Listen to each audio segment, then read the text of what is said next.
Hello friends. Today we are going to discuss the topic that is the process state diagram. First, start with this.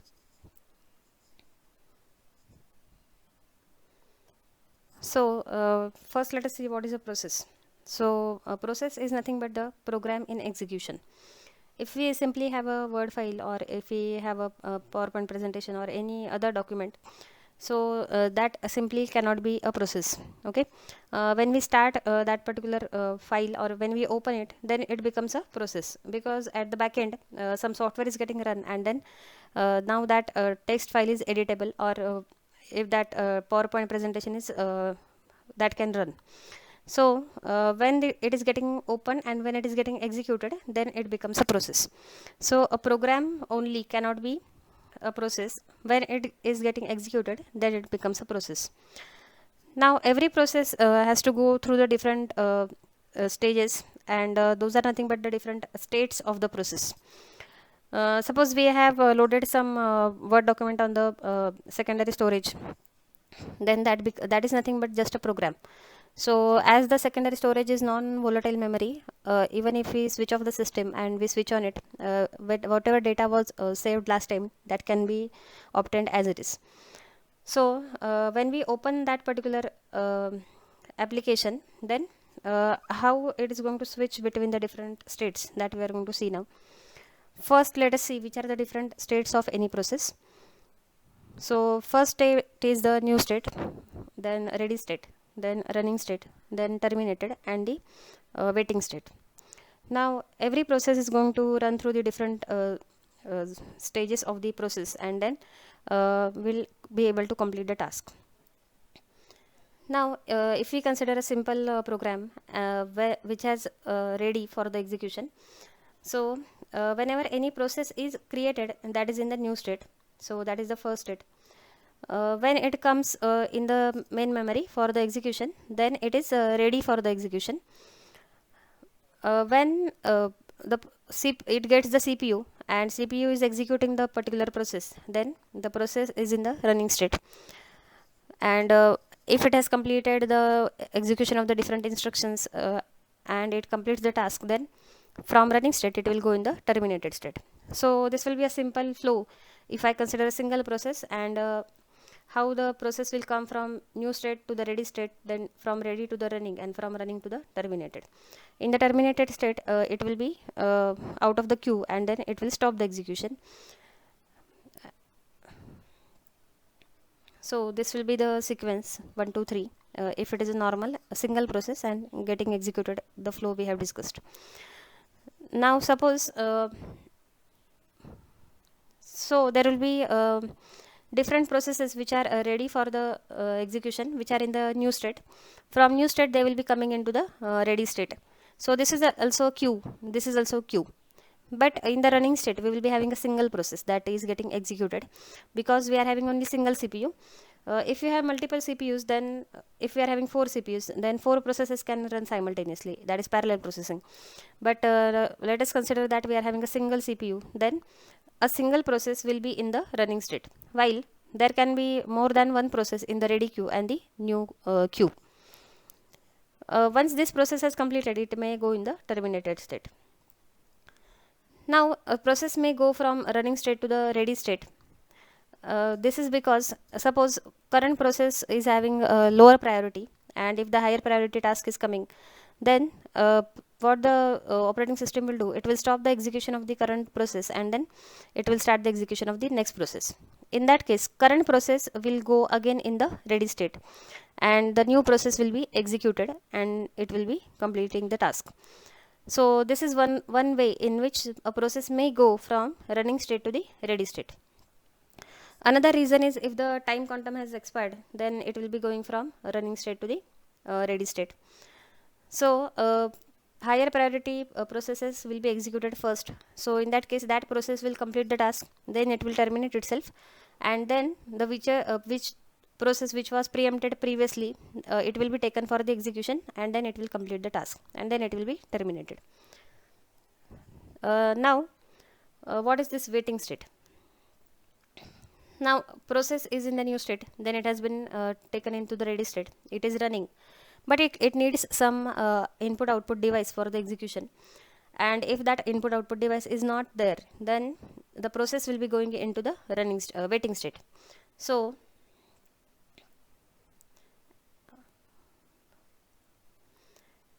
if a process is waiting for some IO device, then it will be going into the waiting state.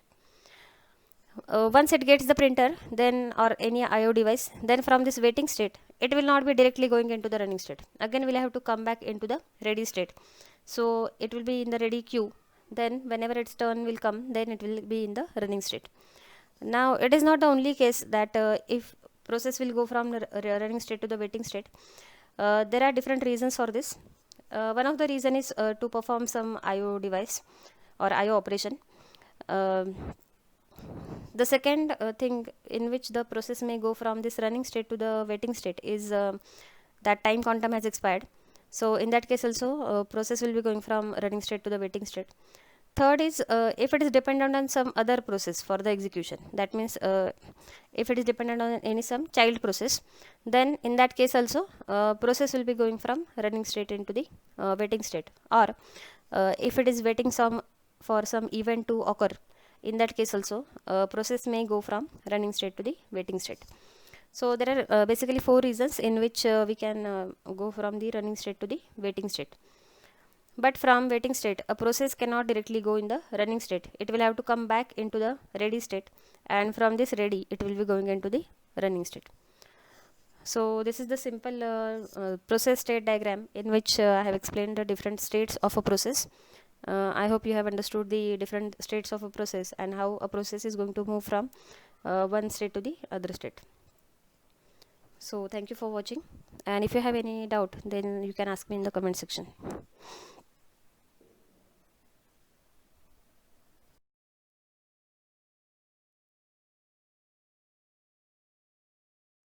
So as we have discussed about the process, let us see some other things about the process as well. So process is basically a program while it is being executed. A process is more than program code. So if we have only program code or only a file, then it is not a process. So it also includes the following things. So the first thing is the value of the program counter. Then we are having contents of CPU register.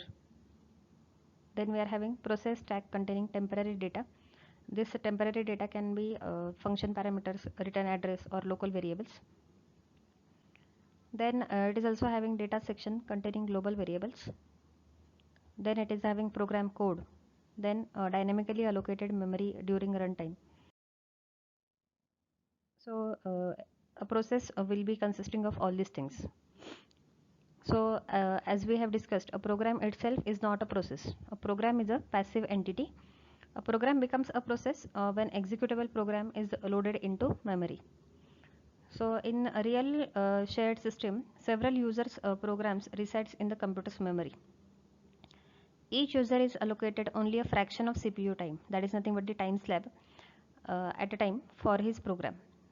So that is also called as quantum time, and for that time CPU will be given for that particular process execution. When CPU executes a program or command, a process is created. When one process stops running because it has taken its share of CPU time, another process starts. So once the one process has completed the task or the time quantum has finished, then the second process will start the execution. When process is temporarily suspended, information about it is stored in the memory so that its execution could start from the same location where from it was suspended. So this is the concept of the context switch, which we are going to discuss in the next slides. So if any process is temporarily suspended, then any information related to that will be stored in the memory. In many operating systems, all the information about each process is stored in the process table. Operating system also provides several system calls to manage the processes. These system calls are mainly to create and kill the processes. So now we are going to see process control block, which is created for every process. So you can see here there is a process state, then pointer is given where the program or that process is going to start. Then process state, as we have discussed, there are 5 states in which a process can be currently there. So that process state will be executed or indicated here. Okay, so it can be new state, or it can be running state, or it can be terminated state, or ready state, or block state. So out of the 5 states, whichever will be the state that will be indicated in this particular slot. Then for every process we are going to give the number. So that is nothing but the process number. So it will be present in this particular data. Then we will be having program counter. Okay, so where the process will start execution, for that we will have to load the program counter, so that value will be present in this field. Then the different registers required for the execution of that particular process will be these registers. Then we are having memory limits. Suppose there is a limit for the memory, then those limits will be indicated in this memory limits fields. Then if it is needing some another files for execution, then whichever files that needs and which are open, so those list of open files will be listed here. Okay, so like this, this will be the process control block, and this process control block will be created for every process.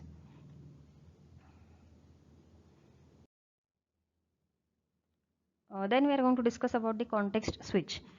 So context is nothing but the data that we are going to have. Okay, so here you can see process P0 is executing, and if the higher priority task is coming, that is suppose process P1 is interrupting the process P0, then process P0 will have to stop the execution, and then it will hand over the CPU to process P1. Okay, so if there is an interrupt or system call, then what this P0 is going to do, it will save the state into PCB0.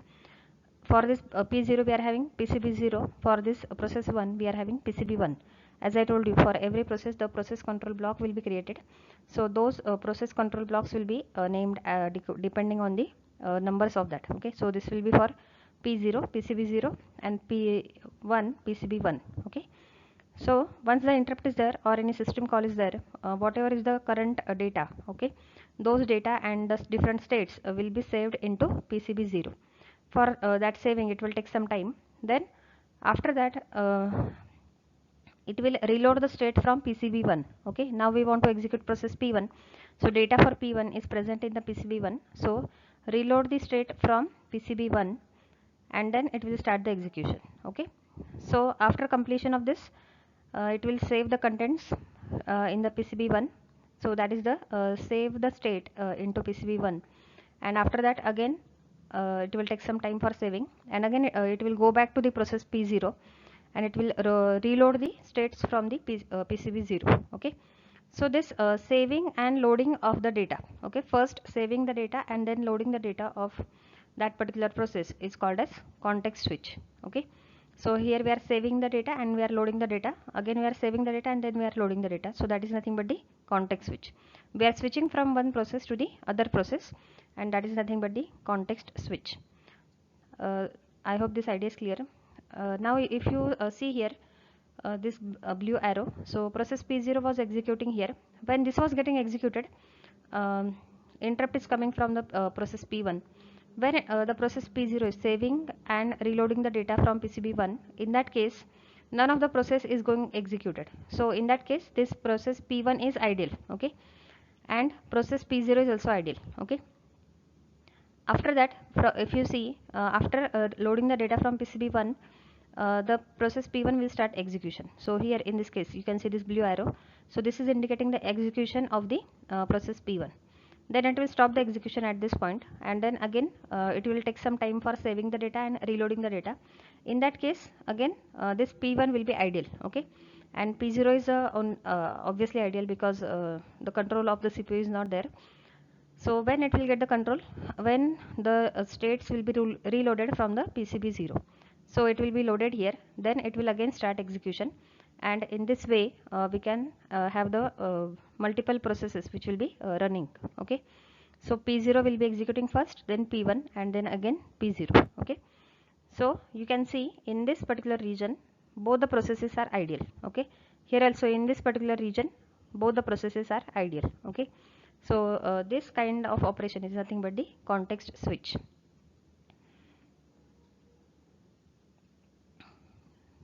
So I hope this idea is clear. Now we are going to discuss about the next slides.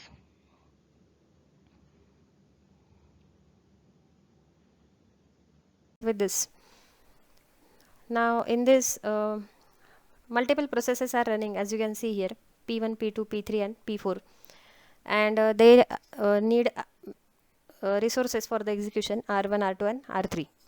So a matrix will be formed, processes versus resources, and depending on the different contents, we have given the different names here, as you can see. So first matrix is the maximum matrix. So P1 is able to complete the task when it will get 4 instances of R1, 3 instances of R2 and 3 instances of R3. So this will be the maximum claim matrix for P1. Similarly, it will be for P2, for P3 and for P4. So every process is going to declare the number of the resources which will be required for that for the completion. So that is going to be the first matrix, which is maximum claim matrix. Then second matrix is the allocation matrix, in which operating system is going to allocate a few resources. OS is not going to allocate all the resources to a particular process, as it want to go for the processing. So multiple processes should run at the back end. That's why P1, P2, P3 and P4, for this these many resources have been allocated.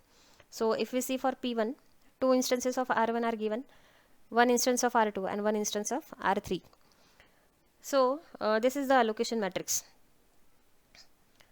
So as you can see, the requirement, that is the claim by P1, was 433, and OS has given only 211 resources. So if I subtract these two, that is maximum claim matrix minus allocation matrix, I will get the need matrix, that is the third matrix. So P1 will be, by the subtraction we will get, so consider the instance R1 and R1. 4 are claimed by the P1, but OS has given only 2. So again it will need 2 resources of this to be able to complete the task. So this 2 and this 2 will be 4. Then 3 minus 1 will be 2.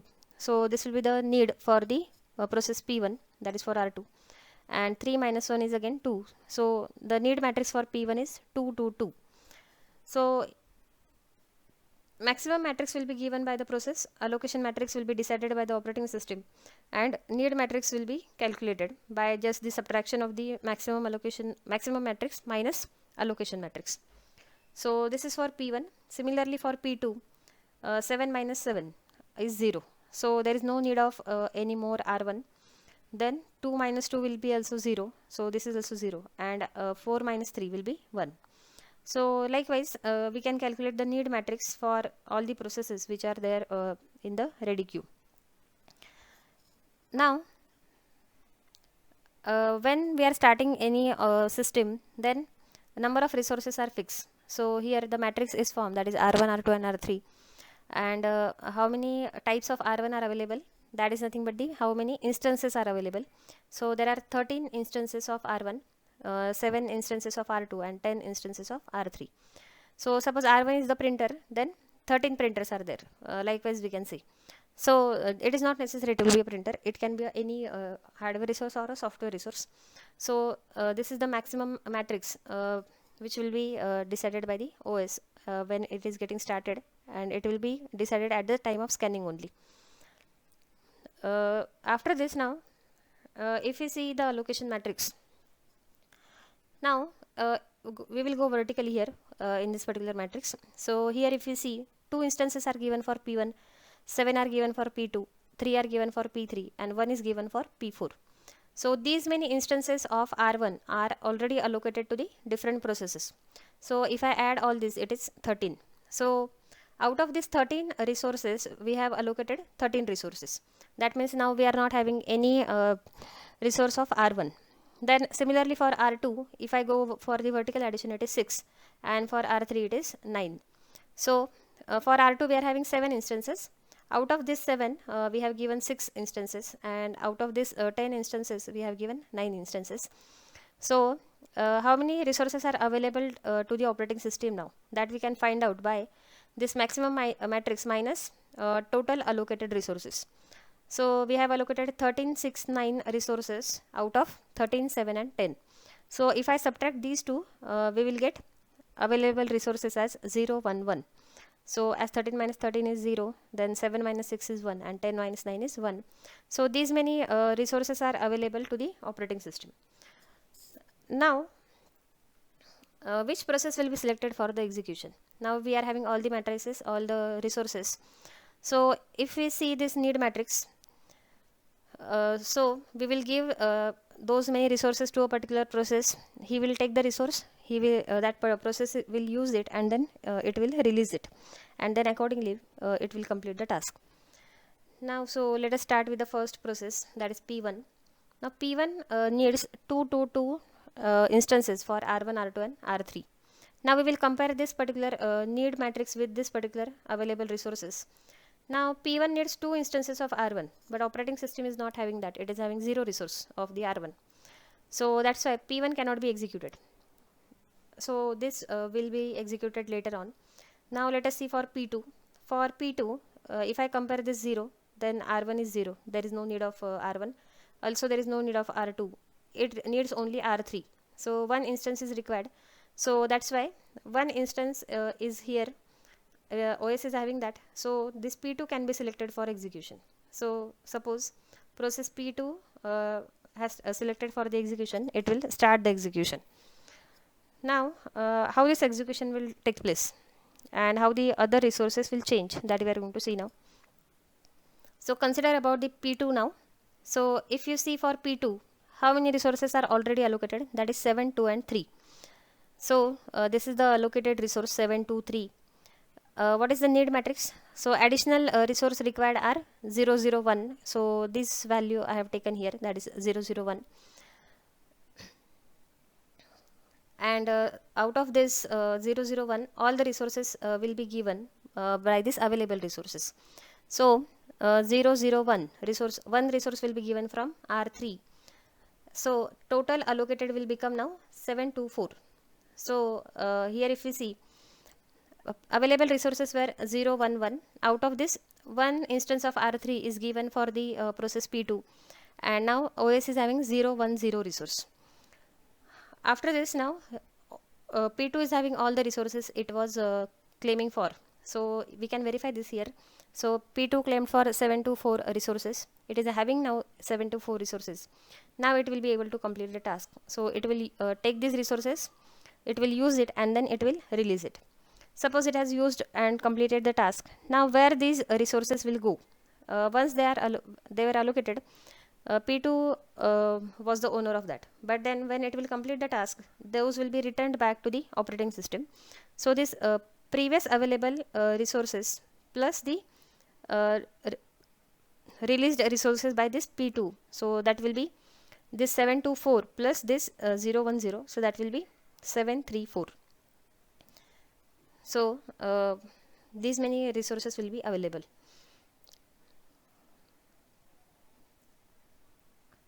Now previous available resources I have carried out here. So that is 7, 3, 4. Now if we again compare this with the next process, that is 1, 0, 3. Now we want to select the next process for execution. So go for comparison of the next process, that is P3 and then P4. So need of P3 is 1, 0, 3. And operating system is having 7, 3, 4 resources. So yes, as these available resources are more, we can give it to this P3, and now P3 is selected for the execution. P3 will start execution. Okay, so already operating system at the starting has given 3, 2, 2 resources. So allocated resources are 3, 2, 2. Then need was 1, 0, 3. So this 1, 0, 3 resources will be given from this 7, 3, 4 resources. So here 1, 0, 3 will be given. So total allocated resources to this P3 are 4, 2, 5. Now after giving 1, 0, 3 resources, operating system will be left with the 6, 3, 1 resources with it. And now P3 is having all the resources. Verify this particular total allocated with the claim matrix. They are same. As they are same, P3 will be able to complete the task, and then it will use the resources, it will release it. Once it is released, they will be added in the previously available. So 6 plus 4 is 10, then 3 plus 2 is 5, and then 5 plus 1 is 6.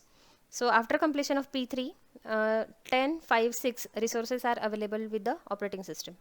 So here the safe sequence is given. Initially P2 was executed and then P3 is executed now. Now available resources are 10, 5 and 6. Now next process is in the queue is P4. So P4 needs 420 resources. So as the number is less than the available resource, we can give it. V means operating system can give it. And then uh, if we see here, allocated resources are 113. So 113 resources are already given. Now 420 resources are given out of this 10, 5 and 6. And now it is having 533 resources. Compare this particular total allocated resource with the claim matrix. So they are same. As it is same, now the process can execute and complete the task. When it has completed, again it will release all these resources. Okay. So previously available resources after giving this 420 were 636. So in this 636, this 533 will be added and then we will get the available resources. So now we are having 11, 6 and 9 resources with the operating system. And now only one process is remaining, that is P1. So now P1 will be selected for the execution. And if we see here, allocated resources for P1 are 211. So this is 211. Need for P1 is 222. So 222 will be given out of this 1169. When it gives 222, OS will be remaining with the 9, 4 and 7 resources. So P1 is having now how many resources? Total resources, that is 433. Go for vertical addition here. So that will be 433. As it is 433, verify here with the claim matrix. Yes, they are same. Once they are same, P1 will complete the task and then it will release the resources. Once they are released, they will be added in this available resources, that is 947. Once it adds it, then total resources are 13, 7 and 10. Now if you see this at the last, now all the processes has completed the task and then all the resources have become free. So we can verify this particular answer with the maximum matrix. At the last, all the resources will be free and they will be available with the operating system. So likewise, we can find out the safe sequence by comparing the available resources with the need matrix. And for this example, it is P2, then P3, then P4 and then P1. So likewise, your system can be will be able to execute in this particular fashion, and then it will be avoided by going into the deadlock. One more point here, when we see when any process has completed, the allocation matrix and need matrix will be become 0, because whichever resources were held by that particular process are returned back to the operating system. So as the processes goes on completing, the allocation matrix and need matrix is going to be 0. So at the last, both the allocation and need matrix is going to be 0. When these contents become 0, it means that all the processes has completed and they are in the exit state. So they have completed and they have terminated, and all the resources which were held by the different processes are now free and they are available with the operating system. So I hope you have understood the concept of the Banker's algorithm and how the processes can be selected for the execution. Also the concept of this need matrix, then allocation matrix and safe sequence. So thank you for watching. So we will stop the PPT here and then